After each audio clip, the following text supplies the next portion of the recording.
Hello प्यारे दोस्तों, क्या हाल चाल। उम्मीद करता हूँ कि आप लोग अच्छे होंगे और अपनी पढ़ाई को अच्छे ढंग से कर रहे होंगे।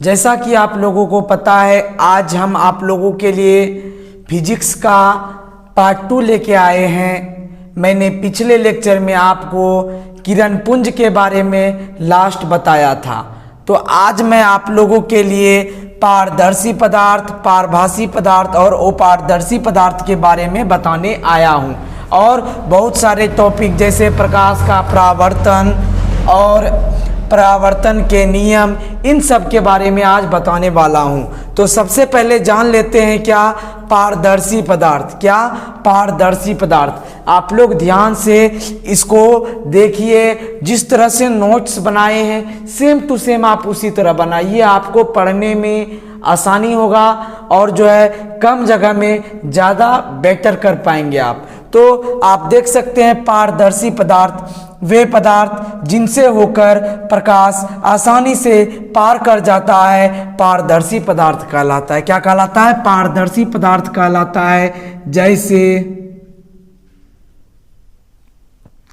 कांच, पानी,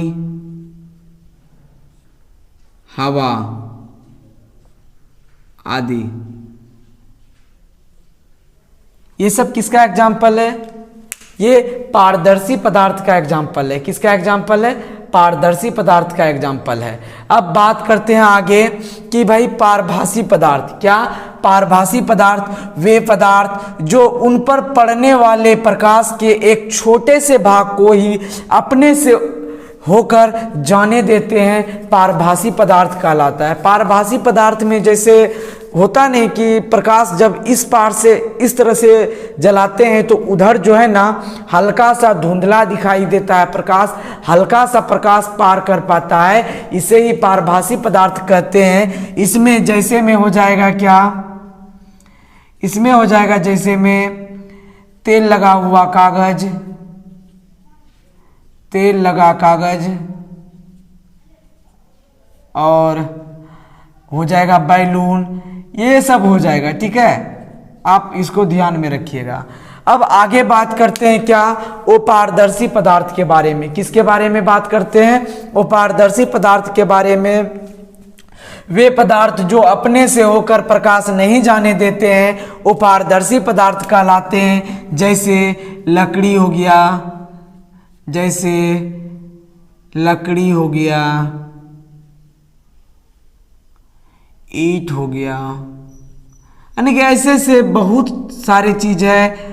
मिट्टी हो गया, अपने से जो हो अंदर से हो के प्रकाश नहीं जाने देते हैं, तो ये अपारदर्शी पदार्थ कहलाते हैं। ये बिल्कुल मतलब इसमें समझने वाली कोई बात ही नहीं थी, आप लोग क्लास 8 में भी इसको पढ़े होंगे, बहुत ही इजी टॉपिक है ये। अब बात करते हैं क्या प्रकाश का परावर्तन। क्या बात करते हैं? प्रकाश का परावर्तन, रिफ्लेक्शन ऑफ लाइट। जो अब यहाँ से मुद्दा जो होता है, अब यहाँ से स्टार्ट होता है। ये सब क्वेश्चन बार बार एग्जाम में पूछा हुआ क्वेश्चन है, और अब यहाँ से असली खेल स्टार्ट होता है कि भाई प्रकाश का परावर्तन क्या होता है। प्रकाश का परावर्तन क्या होता है? प्रकाश के किसी वस्तु से टकराकर लौटने की क्रिया को क्या कहते हैं? प्रकाश का परावर्तन कहते हैं। क्या कहते हैं? आप लोग मेरे साथ कम से कम बोलिएगा। प्रकाश के किसी वस्तु से टकराकर लौटने की क्रिया को प्रकाश का परावर्तन कहते हैं। अब बात करते हैं क्या प्रकाश के किरणों का पथ दर्शाने वाले चित्रों को किरण आरेख कहते हैं। प्रकाश के किरणों को दर्शाने वाले चित्रों को किरण आरेख कहते हैं। अब आपको किरण आरेख बना के बता रहे हैं परावर्तन के नियम में। परावर्तन का भी कुछ नियम होता है, कुछ नियम कानून होता है, वो कैसे करके कैसे परावर्तित होता है, एक किरण आरेख के माध्यम से आपको बताने वाले हैं। तो देखिए, ये एक समतल दर्पण लिए हैं। आपका एक चीज देखिए, ये आपका प्रकाश का किरण आ रहा है, ये समतल दर्पण के यहाँ टकराया और यहाँ से फिर इधर आया। ठीक है, बीच में एक अभिलंब खींचा हुआ है। ठीक, अब देखिए ए किरण जो आ रहा है इसे कहते हैं क्या? आपतित किरण। क्या कहते हैं? आपतित किरण। किसी सतह पर पड़ने वाले प्रकाश की किरण को आपतित किरण कहते हैं। और इस सतह पे जिस सतह पे टकराया ये क्या है? आपतन बिंदु कहलाता है। क्या कहलाता है? आपतन बिंदु कहलाता है। और यहाँ से आपतन बिंदु से जैसे टकरा के इधर, कहने का मतलब ये जो किरण आया आपतन, ये समतल दर्पण के आपतन बिंदु पे टकराया, यहाँ से जो है इधर चला गया, ये क्या हो गया? परावर्तित हो गया। क्या हो गया? परावर्तित हो गया। ये आपका परावर्तित किरण है। क्या है? परावर्तित किरण है। ये किरण यहाँ से आया। आप लोग घर में भी एक्सपेरिमेंट कर सकते हैं। आप एक दर्पण लीजिएगा, इधर से लाइट जलाइएगा, देखिएगा आपका उधर जाएगा। सेम टू सेम यहाँ से अगर लाइट बाहर आ गया है तो यहाँ पे लगा और यहाँ से जो है इधर परावर्तित हो गया। ये आपतित किरण, ये परावर्तित किरण, ठीक है। बीच में खींचा गया अभिलंब है। और आपतित किरण और अभिलंब के बीच के कोण को कहते हैं आपतन कोण। हम अगले लेक्चर में इन सब के बारे में और ज्यादा डिस्कस करेंगे। आप सुन लीजिए पहले।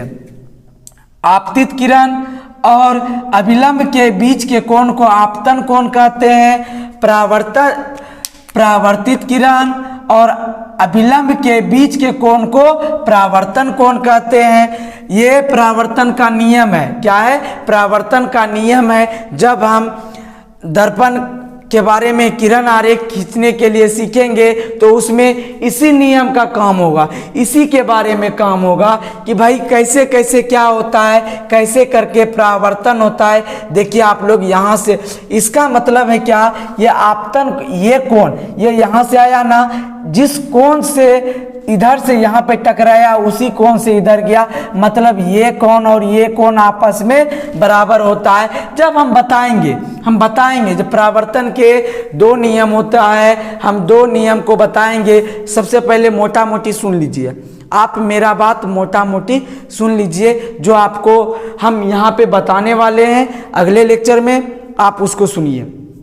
जैसे आपतित किरण, किसी सतह पर पड़ने वाले प्रकाश की किरण को आपतित किरण कहते हैं। और देखिए आपतन बिंदु, जिस बिंदु पर आपतित किरण सतह से टकराती है उसे आपतन बिंदु कहते हैं। इसके बाद आपतित किरण आपतन बिंदु पर पड़कर जो प्रकाश रिफ्लेक्ट होती है, परावर्तित होती है, उसे क्या कहते हैं? परावर्तित किरण कहते हैं। और अभिलंब आपतित किरण और परावर्तित किरण के बीच में आपतन बिंदु पर खींचा गया लंब क्या कहलाता है? अभिलंब कहलाता है। क्या कहलाता है? अभिलंब कहलाता है। अब बात करते हैं आपतन कोण। आपतन कोण किसे कहते हैं? तो आपतित किरण और अभिलंब के बीच के कोण को क्या कहते हैं? आपतन कोण कहते हैं। परावर्तित किरण और अभिलंब के बीच के कोण को परावर्तन कोण कहते हैं। और अब बात करते हैं क्या परावर्तन के नियम कितने होते हैं। देखिए आपके एग्जाम में ऑब्जेक्टिव से लेके सब्जेक्टिव की बात कर रहे हैं, हर साल ये क्वेश्चन रहता है कि परावर्तन के नियम कितने होते हैं। तो परावर्तन के नियम जो होते हैं वो दो होते हैं। कितने नियम होते हैं? दो। आपको डायरेक्ट क्वेश्चन आएगा कि प्रकाश के परावर्तन के कितने नियम हैं? वो दो है। पहला है कि आपतित किरण, परावर्तित किरण और आपतन बिंदु पर खींचा गया अभिलंब तीनों एक ही समतल में होते हैं। पहला नियम क्या है? आपतित किरण, परावर्तित किरण और आपतन बिंदु पर खींचा गया अभिलंब तीनों एक ही समतल में होते हैं। सही बात है। और दूसरा नियम क्या होता है? आपतन कोण, परावर्तन कोण आपस में बराबर होते हैं। आपतन कोण, परावर्तन कोण आपस में बराबर होते हैं। क्या आपको समझ में आया? आपको जहां तक बताया गया क्या आपको क्लियर हो गया? देखिए आपको बिल्कुल हल्का हल्का पढ़ा रहे हैं। आप इसको एकदम मतलब ज्यों का त्यों, जैसे मन तैसे हो सके आप इसको क्लियर कर लीजिए, क्योंकि आपके एग्जाम के लिए ये काफ़ी ज़्यादा हेल्पफुल है। आप लोग प्लीज़ हम जहाँ तक बताएं उसको कोशिश कीजिए याद करने का और अच्छे ढंग से इसका नोट्स बनाइए। मैं बार बार आपसे रिक्वेस्ट कर रहा हूँ, आप इसका नोट्स बनाइए, क्योंकि ये नोट्स आपके एग्ज़ाम टाइम में काफ़ी ज़्यादा काम आने वाला है। आप इसी तरह इसका मतलब पढ़ के अगर नोट्स नहीं बनाएंगे तो आपको बेनिफिट बिल्कुल भी नहीं होने वाला है। आप लोग नोट्स बनाइए, आपको समझाएं। उम्मीद करते हैं कि आपको समझ में भी आया होगा। इसी तरह पार्ट 3 लेके आएंगे अगले दिन, जो कि इससे ज़्यादा और काफ़ी ज़्यादा भयानक होने वाला है, क्योंकि अब तो मुद्दे की बात होने वाली है।